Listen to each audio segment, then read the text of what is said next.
समय बहुत बलवान होता है। वह शिखंडी से भीष्म को मात दिला सकता है, कर्ण के रथ को फंसा सकता है, द्रौपदी का चीर हरण करा सकता है। अगर किसी से डरना है तो वह है समय।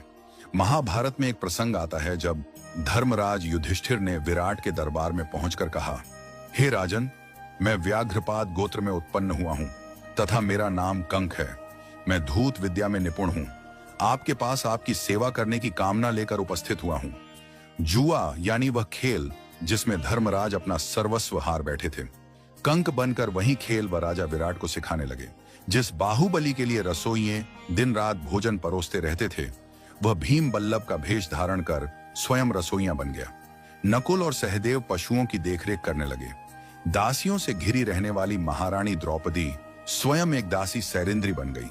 और वह धनुर्धर, उस युग का सबसे आकर्षक युवक, वह महाबली योद्धा, वह द्रोण का सबसे प्रिय शिष्य, वह पुरुष जिसके धनुष की प्रत्यंचा पर बाण चढ़ते ही युद्ध का निर्णय हो जाता था, वह अर्जुन एक नपुंसक बन गया।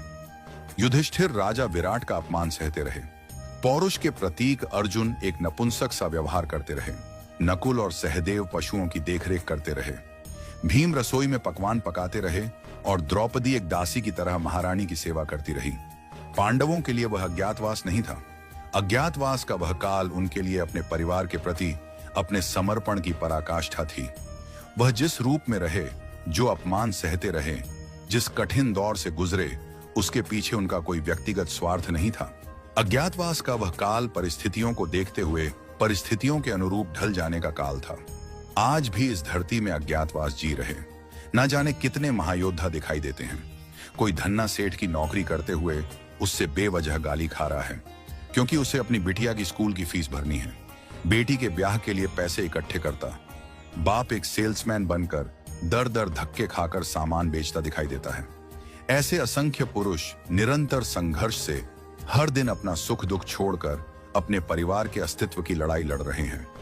रोजमर्रा के जीवन में किसी संघर्षशील व्यक्ति से रूबरू हो तो उसका आदर कीजिए, उसका सम्मान कीजिए।